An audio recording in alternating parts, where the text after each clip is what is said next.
मेहतानंद तनहंग करो, स्तुति कराइए। देखिए बंते जी स्तुति करा रहे हैं। सभी लोग बोले साथ साथ में। तनहं करो महावीरो। सभी लोग बोले। तनहं करो महावीरो। मेधं करो महायशो। शरणं करो लोकहितो। दीपं करो ज्योतिर्गमो। सुमनो सुमनो धीरो। रेवतो रति उत्तमो। शोभितो गुण संपन्नो। अनुमदसी जनुत्तमो। पद्मो लोकपज्योतो। नारदो वरसारथी। पद्मोत्तरो सत्सारो। सुमेधो अग्गपुग्गलो। सुजातो सब्बलोकज्ञो। पियदसि नरासभो। अथदसि कारुणिको। धम्मदसि तमोनुदो। सिद्धथो असमो लोके। तिस्सो वरद संवरो। फुस्सो वरद संबुद्धो। विपस्सी चयनोपमो। सिखे सब बहितो सत्था। वे सब भोक कुसाधतो। कश्यपो सिर संपन्नो। गौतमो शक्य पुंगवो। तेसं सच्चेन शीलेन। खन्ति मेत्तबलेन च। तेऽपि त्वं अनुरक्षन्तो। आरोग्येन सुखेन चाति।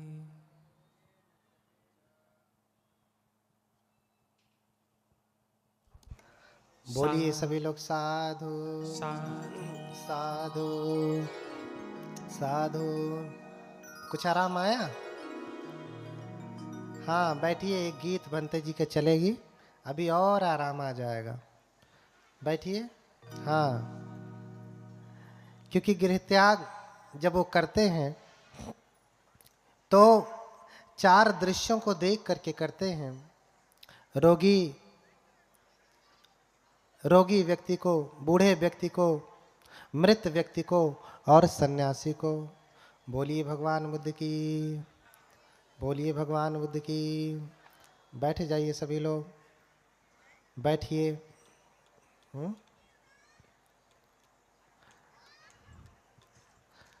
बैठ जाइए सभी लोग। ये 3 दृश्यों को देख करके वैराग्य जगता है और चौथे को देख करके घर छोड़ देते हैं। हम हर दिन बूढ़े व्यक्ति को देखते हैं, बीमार को देखते हैं, प्रवज्जित को देखते हैं, लेकिन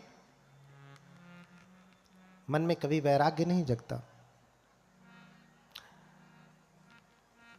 राजा ने 3 महल बनवाए, राज्य से बाहर नहीं जाने दिया कभी, और कभी उनको किसी बुरे दृश्य का दर्शन नहीं कराया। लेकिन आज जब वो जिद करके जाते हैं तो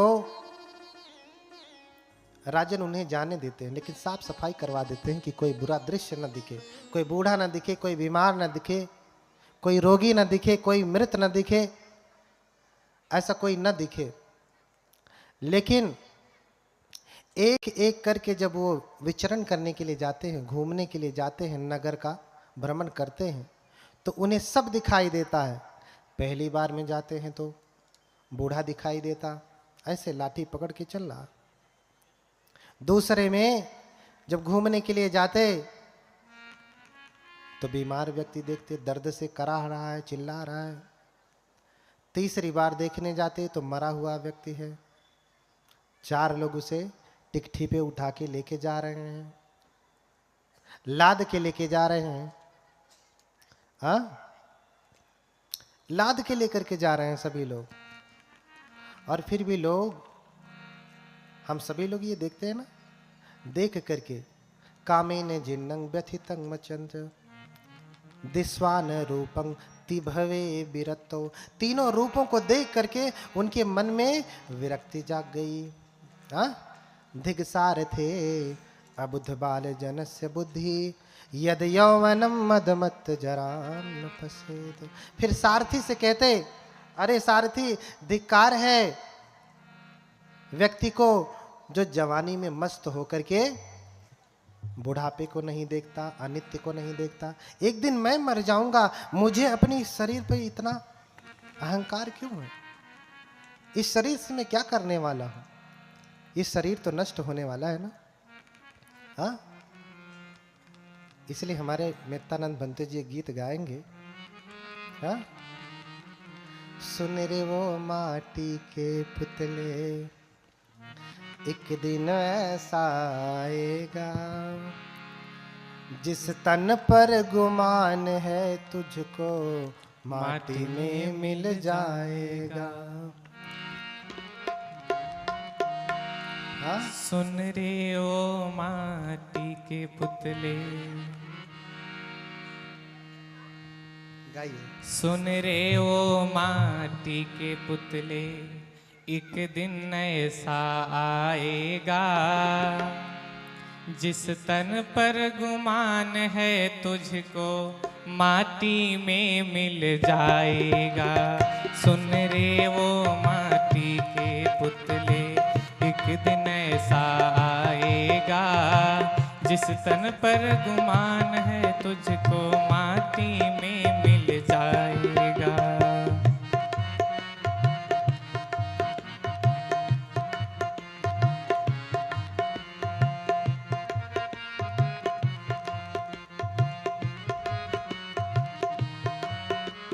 शील प्रथम हृदय से मानो, कभी न प्राणी घात करो।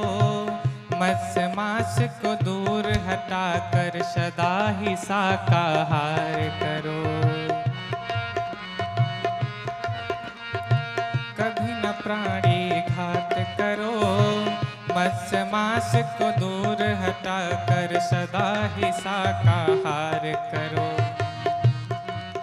क्यों? आगे कहना है, पूज्य गुरुदेव जी ने ही ये गीत लिखा है कि क्यों पंचशील पालन करना चाहिए और इसका लाभ क्या है पालन करने से।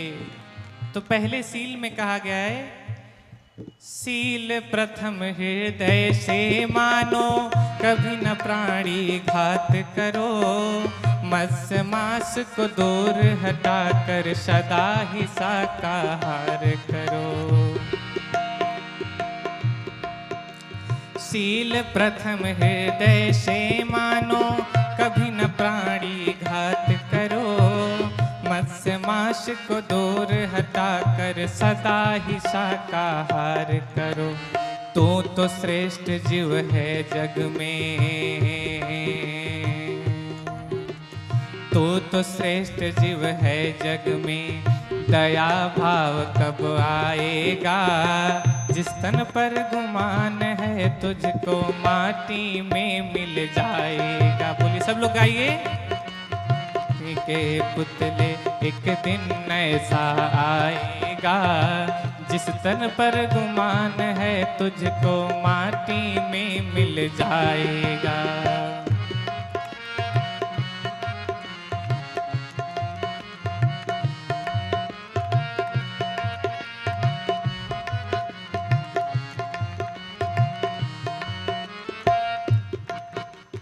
दूसरे सील में क्या है? अदिन्न दान का अर्थ है चोरी, बिना दिए ना लेना तुम। चोरी का जो भाव है तो याद कथा कर लेना तुम।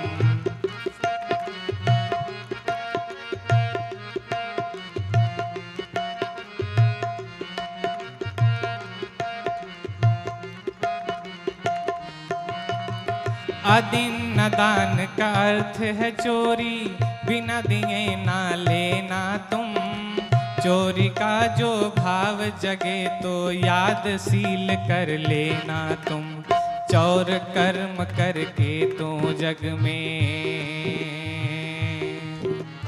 चौर कर्म करके तो जग में मुख कहाँ दिखलाएगा। जिस तन पर गुमान है तुझको माटी में मिल जाएगा। सुन रे वो माटी के पुतले, एक दिन ऐसा आएगा। जिस तन पर गुमान है तुझको माटी में मिल जाएगा।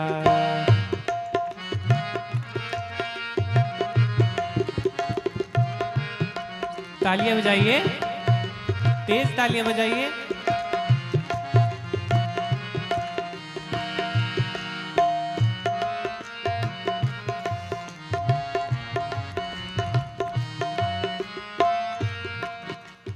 तीसरा सील क्या है?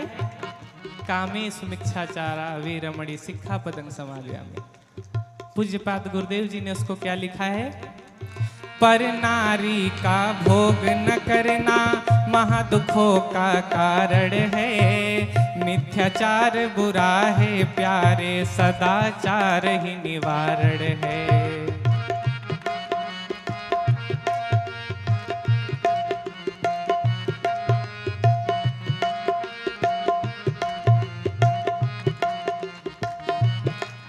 पर नारी का भोग न करना महादुखों का कारण है। मिथ्याचार बुरा है साधो, सदाचार ही निवारण है। इससे उससे प्रीत लगा कर, इससे उससे प्रीत लगा कर अपना घर ही जलाएगा। जिस तन पर गुमान है तुझको माटी में मिल जाएगा। सुन रे वो माटी के पुतले, एक दिन ऐसा आएगा। जिस तन पर गुमान है तुझको माटी में मिल जाएगा।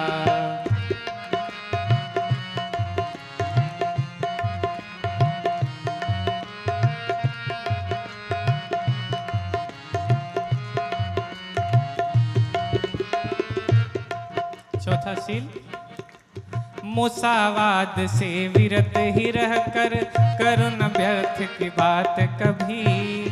चुगली से सदा ही डरना, कड़वी कोई बात नहीं। माता लोग ध्यान दीजिए, क्या बोला गया है?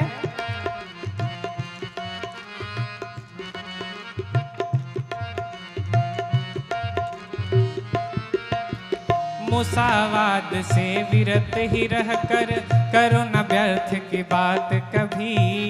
चुगली से सदा ही डरना, कड़वी कोई बात नहीं। झूठ वचन करके तो, झूठ वचन धारण करके तो,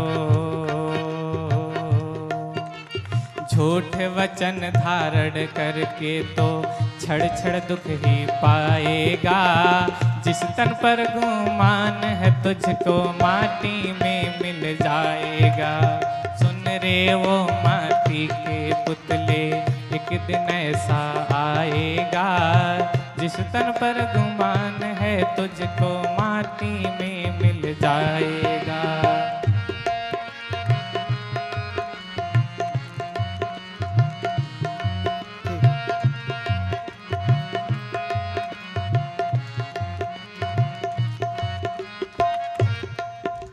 पांचवा सील ध्यान दे जरा, कितना अच्छा लगता है इस सील को भंग करने के लिए। कितना आनंदित होते हैं पार्टी में जाके। जरा इधर ध्यान दें, गुरुदेव ने क्या लिखा है? पी कर मदिरा भांग सदा तुम उत्सव रोज मनाते हो। लाल साग का भोग लगाकर VIP मन कहलाते हो।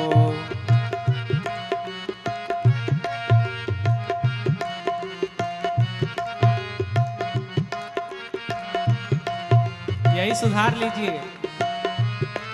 पीकर मदिरा भांग सदा तुम पार्टी रोज मनाते हो, लाल साग का भोग लगा कर वीआईपी मन कहलाते हो। तो कलंक है बुद्ध नाम पर, तो कलंक है बुद्ध नाम पर, बौद्ध धर्म कहाँ पाएगा। जिस तन पर गुमान है तुझको माटी में मिल जाएगा। जिस तन पर गुमान है तुझको माटी में मिल जाएगा। सुन रे वो माटी के पुतले एक दिन ऐसा आएगा। जिस तन पर गुमान है तुझको माटी में मिल जाएगा। जिस तन पर गुमान है तुझको माटी में मिल जाएगा। जिस तन पर गुमान है तुझको माटी में मिल जाएगा। बोलिए, तो कुछ समझ में आया? हाँ,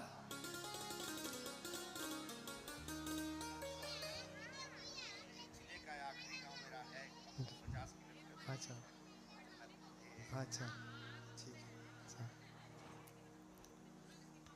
हाँ, कुछ समझ में आया? दो चीजों पे ज्यादा जोर दूंगा। हाँ, आप लोगों को दूर ही जाना है। सदाचार निवारण है, क्योंकि इससे उससे प्रीति लगाकर मुख कहाँ दिखलाएगा। मुंह दिखाने लायक है? हाँ, मुंह दिखाने लायक नहीं बचेगा। समझ रहे हैं ना? तो मुंह दिखाने लायक बनाइए, शीलों का पालन करिए। तो इसलिए कहा, सुन रहे हो माटी के पुत्रे, एक दिन ऐसा आएगा। जिस तन पर गुमान है तुझको माटी में मिल जाएगा। सिद्धार्थ गौतम इस बात को बड़े अच्छे से समझे। जब उन्होंने तीनों रूपों को देखा, किसको देखा? बूढ़े को देखा, बीमार को देखा और मृत को देखा, चौथा देखा सन्यासी प्रवज्जित। उनको देख करके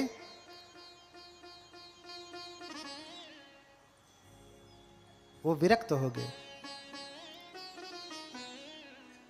हम हर दिन देखते हैं, आपके मन में प्रश्न होगा कि सिद्धार्थ गौतम तो 29 वर्ष की अवस्था में गृह त्याग करते हैं, क्या तब तक कोई बूढ़ा व्यक्ति नहीं देखा? मन में प्रश्न आ रहा होगा। बहुत लोग इस प्रश्न से बहुत कुलबुलाने लगते हैं, है ना? कि इतनी आयु होने के बाद उन्होंने क्या कोई बूढ़ा नहीं देखा? हाँ, शादी हो गई, लड़का हो गया, कोई बूढ़ा नहीं देखा, कोई बीमार नहीं देखा, कोई मरा व्यक्ति नहीं देखा। अरे उनके पिता स्वयं बूढ़े हो गए होंगे उस समय तक। हाँ, और बाकी अंतरी मंत्री वो सारे लोग तो बूढ़े ही रहे होंगे, सब जवान तो रहे नहीं होंगे।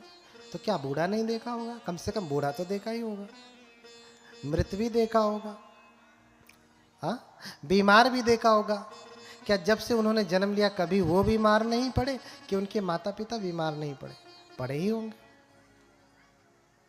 लेकिन आज ये तीनों रूप देख करके क्यों घर छोड़ देते हैं? ये बात समझ में नहीं आती। आपको लगता है कि ये बाहर से मिलाया गया है। देखिए, जब बुद्ध के वचनों की बात हो रही ना, तो हमें बुद्ध की दृष्टि से समझना होगा, बुद्ध की प्रज्ञा के लेवल से, ऊंचाई से समझना होगा। हम अपनी छोटी बुद्धि से, छोटी आंख से बुद्ध को ऐसे देखेंगे तो बुद्ध तो इतने बड़े हैं।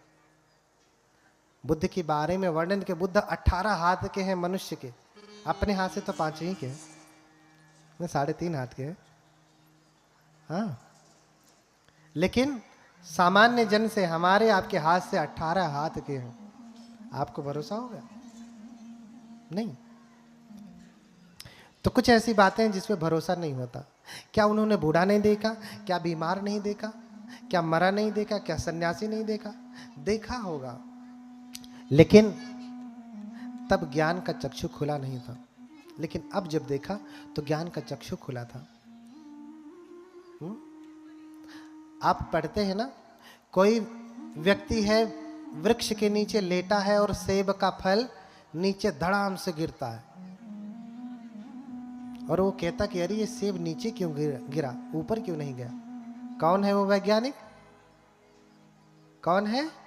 न्यूटन। गुरुत्वाकर्षण बल की खोज करने वाला कौन है? न्यूटन। क्या आज उसने पहली बार देखा कि सेब नीचे ही गिरता है? पहली बार देखा क्या? इससे पहले नहीं देखा था? आ? तो फिर ये तो बात भी गलत हो गई कि उसने ऐसा देखा कि सेब नीचे क्यों गिरा, ऊपर क्यों नहीं गया। ये बात ही नहीं हुई होगी, ऐसा है ना? लेकिन ऐसा नहीं है। ऐसी उसने इससे पहले देखा भी था, और ये घटना भी हुई कि जब सेब नीचे गिरा तो उसने कहा अरे ये नीचे ही क्यों गिरा, ऊपर क्यों नहीं गिरा। देखा था पहले भी, लेकिन आज जब देखा तो ज्ञान का चक्षु खुला था। एक वो व्यक्ति है जिसकी माँ खाना बना रही है, खाना पका रही, भोजन भात बना रही है, भात, और उसके ऊपर क्या रखा है? पतीले में भात बना रही है तो ऊपर क्या रखा जाता है? ढक्कन। और उस भाप से बार बार ढक्कन ऊपर उठ रहा है, तो उसके मन में आया अरे भाप में इतनी शक्ति होती है कि ढक्कन को उठा दे रहा है। क्या आज मम्मी को पहली बार भात बनाते देखा क्या? हाँ, पहली बार भात बनाते। ये वैज्ञानिकों के लिए उत्तर है, सामान्य के लिए तो इतना ही ठीक है। क्या आज वैज्ञानिकता से ही उत्तर दे रहा हूं वैज्ञानिकों को? क्या आज पहली बार देखा क्या भात पकाते हुए? नहीं, पहले भी देखा था, लेकिन आज जब देखा तो ज्ञान का चक्षु खुला था। आज देखा तो ज्ञान का चक्षु खुला था, इसलिए प्रज्ञा जगी अरे नहीं, भाप में बड़ी शक्ति होती है, तो भाप के इंजन का ही आविष्कार कर दिया। तो सबसे पहले ट्रेन कैसे चलती थी?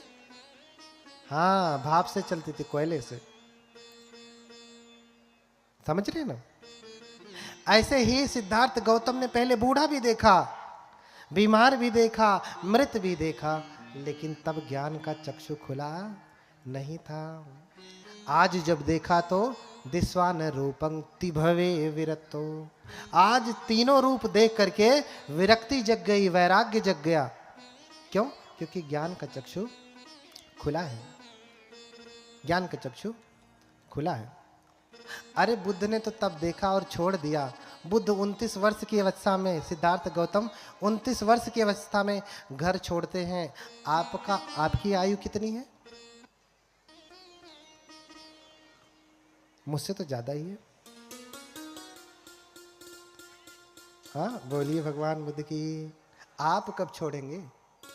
बूढ़ा नहीं देखा, बीमार नहीं देखा कि मैं भी बूढ़ा हो जाऊंगा, मैं भी बीमार हो जाऊंगा। सुन रे वो माटी के पुतले।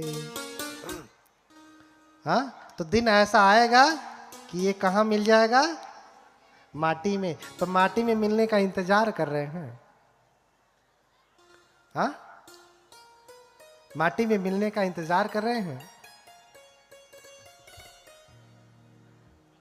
कि जब मिट्टी में मिलेगा तभी देखा जाएगा, उसी समय हिसाब किताब किया जाएगा। नहीं ना? बताइए माता जी लोग, अब इस समय बेटवा को पालने का है कि धर्म पालने का है? देख लिया सब कुछ, अब कौन सी गली देखनी है? सारी गली देख लिया ना। अब तो अपने लिए समय दीजिए। सारा जीवन गर्भ से लेके पालने पोषने तक, विवाह करने तक आप उन्हें देख रही हैं। अब तो छोड़िए, अब अपने लिए समय दीजिए। अब धर्म में अपना समय लगाइए। दिस्वान रूपं तिभवे विरक्तो। तीनों रूप देख करके विरक्ति जग गई। आप में कब जगेगी? प्लानिंग कर रहे हैं कि नहीं कुछ आप लोग? हाँ, इसलिए आचार्य नागार्जुन बड़ा सुंदर उत्तर देते हैं कि आपको असर क्यों नहीं करता है। रोज मरा हुआ देखते हैं, शमशान में जाएंगे तो देखेंगे कि एवं धम्मो मम कायो, अरे मैं भी ऐसे ही हो जाऊंगा, मुझे भी मरने के बाद लोग लाएंगे, जलाएंगे, हाँ, जला के राख कर देंगे, थोड़ा दिन रोएंगे गाएंगे, फिर दाल भात 56 पकवान लाल साग के साथ भोग लगाएंगे। हाँ,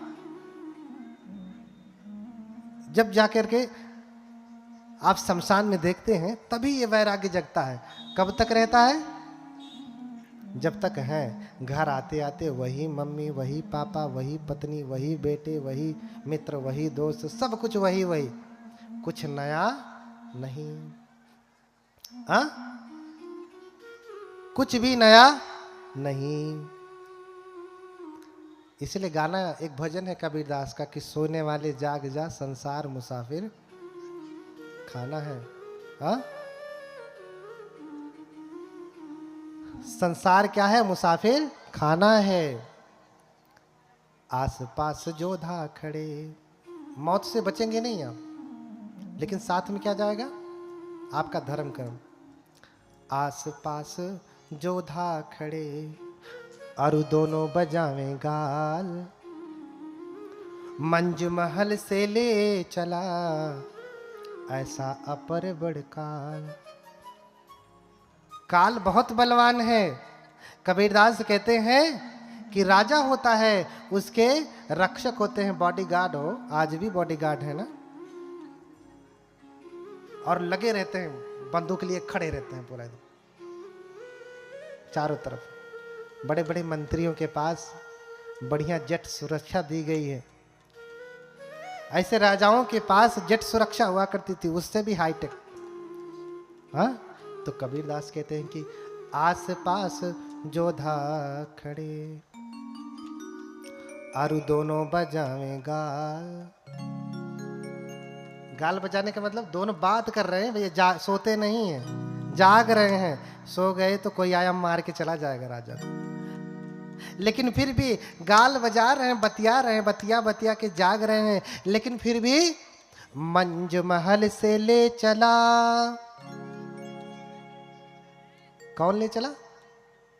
ऐसा अपर बड़ काल। जब काल आता है तो गाल बजाते रहिए, ड्यूटी देते रहिए, पिस्तौल राइफल ताने रहिए, लेकिन खींच करके उठा करके लेकर के चला जाएगा। कोई बचाने वाला नहीं है। कोई धन, कोई दौलत आपको बचा नहीं सकती। इसलिए चंचल मनवा चेतरे, चंचल मनवा चेतरे। कितना चंचल रहेगा भैया अभी तक। अंगम अंगम गलितम पलितम मूलदम दसन विहीनम जातम तुंडम और वृद्धो याति गृहीत्वा दंडम तदपि न मुंचत्यास पिंडम। अरे भैया कितने तक? अंगम अंगम गलितम, एक एक अंग गल गया है, बूढ़े हो गए हैं। पलितम मुंडम, बाल भी क्या हो गया है? झड़ गया है। नहीं झड़ा तो कम से कम क्या हो गया है? सफेद हो गया है। तो सफेद होने तक भी होश नहीं रहता। काली वाली डाई लगाते हैं, अभी तो मैं जवान हूं, अभी तो मैं जवान हूं। अंगम अंगम गलितम पलितम मुंडम।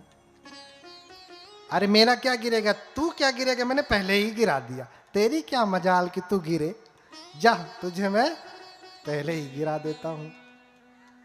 ऐसा साहस होना चाहिए, ऐसा साहस होना चाहिए। एक चीज और ध्यान रखें कि जब बाल गिरने लगे तो आप समझ जाइए कि आपको ऐसा होने का समय आ गए। अपने से नहीं चेते तो शरीर बता रहा है कि अरे जा, नहीं रहूंगा तेरे साथ, तू वहां जा। हाँ, तो भी समझ में नहीं आ रहा। चंचल मनवा चेतरे सोवे कहाँ जान। हाँ, अजम घर जब ले जाएगा पड़ा रहेगा ज्ञान। सारी विद्वता, सारा ज्ञान यहीं पड़ा रह जाएगा। जब काल, जब मौत आपके सर पे मंडराएगी तो सब कुछ यहीं रह जाना है। इसलिए सारी चंचलता छोड़िए। अंगम अंगम गलितम पलितम मुंडम। और क्या हो गया है? दशा कितनी खराब हो गई है? दसन विहीनम जातम तुंडम। दांत भी टूट गया है, बब करते हैं, बतियाते ऐसा तक होने लगता है। कैसा होता है पूरा, क्योंकि दांत नहीं है तो ऐसे ऐसे हो रहा। मेरा भी वैसे ही होगा, मैं कोई अलग से थोड़ी ना आया हूं। हाँ, लेकिन उस अवस्था तक आते आते मैं कुछ संग्रह कर रहा हूं जो मेरे साथ जाने वाला है। आपको धर्म का दान कर रहा हूं। हाँ, दसन विहीनम जातम तुंडम, दांत भी झड़ गया, टूट गया, लेकिन नकली लगवा करके अभी भी खुश हैं कि अरे चलो टूट गया तो क्या, नकली लगवा लूंगा। दांत भी बता रहा है भैया दांतवा टूट गया, अब तो चेतो। हाँ, वृद्धो याति गृहीत्वा दंडम, दशा और भी खराब हो गई। कितनी, चल नहीं पा रहे हैं, लाठी लेकर के चलते हैं, टेक टेक के चलते हैं, और नहीं तो कम से कम कोई पकड़ करके ही लेकर के जाता है। वृद्धो याति गृहीत्वा दंडम, लेकिन दशा इतनी खराब होने के बाद भी तदपि न मुंचत्यासा पिंडम, लेकिन इस मोह से, इस जगत से, इस पिंड से आपका मोह छूट रहा है? छूट रहा है? नहीं छूट रहा। मोह से जकड़े हुए हैं पूरी तरीके से। तो कबीरदास आपको जगा रहे हैं, चंचल मनवा चेतरे सोवे कहां अजान। इतना अज्ञानी होकर के क्यों सोता है? तेरा सारा ज्ञान, सारी वेद्यता सब यहीं रह जाएगी अगर तूने उसका उपयोग सन्मार्ग पे चलने के लिए नहीं किया तो। इसलिए जागी, सोने वाले जाग जा, संसार मुसाफिर। तो दिस्वान रूपम तिभवे विरतो, उन्होंने तो तीनों रूप देख लिया, उनका अभी दांत टूटा नहीं, बाल झड़ा नहीं, लाठी लेके चल नहीं रहे हैं, लेकिन दूसरे का देख करके ही उनके भीतर विरक्ति जग गई। तो आचार्य नागार्जुन समझा रहे हैं, ऊणा पक्षम यथैव ही करतल संस्थम न विद्यते पुंभी। क्या कह रहे हैं?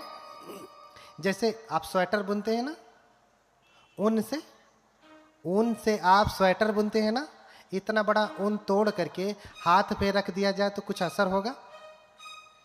कुछ पता चलेगा? दर्द, पीड़ा, सुख, दुख कुछ ऐसा होगा? इतना बड़ा धागा ऊन का, कुछ होगा? ऊणा पक्षम यथैव ही करतल संस्थम न विद्यते पुंभी। इतना तो छोड़ दीजिए, पूरा लच्छी का ऊन अगर इस पे रख दीजिए, आपको दर्द पीड़ा का कुछ एहसास होगा? नहीं ना, कुछ एहसास होगा? नहीं। पूरा बंडल रख दीजिए, 100 ग्राम 200 ग्राम की पूरी लच्छी, 500 ग्राम 1 किलो की पूरी लच्छी हाथ में ले लीजिए, हाथ को कुछ पता चलेगा? कोई पीड़ा, कोई दर्द कुछ होगा? नहीं।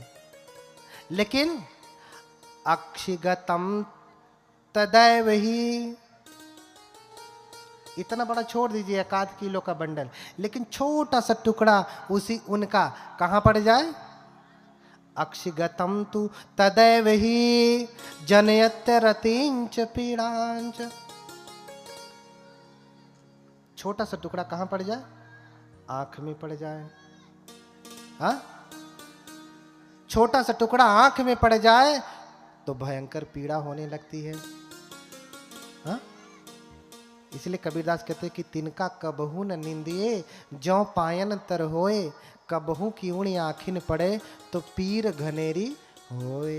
छोटा सा तिनका भी आंख में पड़ गया तो भयंकर पीड़ा होती है ना।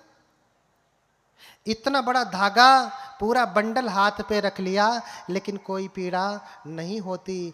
छोटा सा कण, छोटा सा टुकड़ा उनका अगर कहाँ पड़ गया? आंख में पड़ गया तो भयंकर पीड़ा होने लगती है। ऐसा क्यों होता है? ऐसा क्यों होता है बताएंगे? ऐसा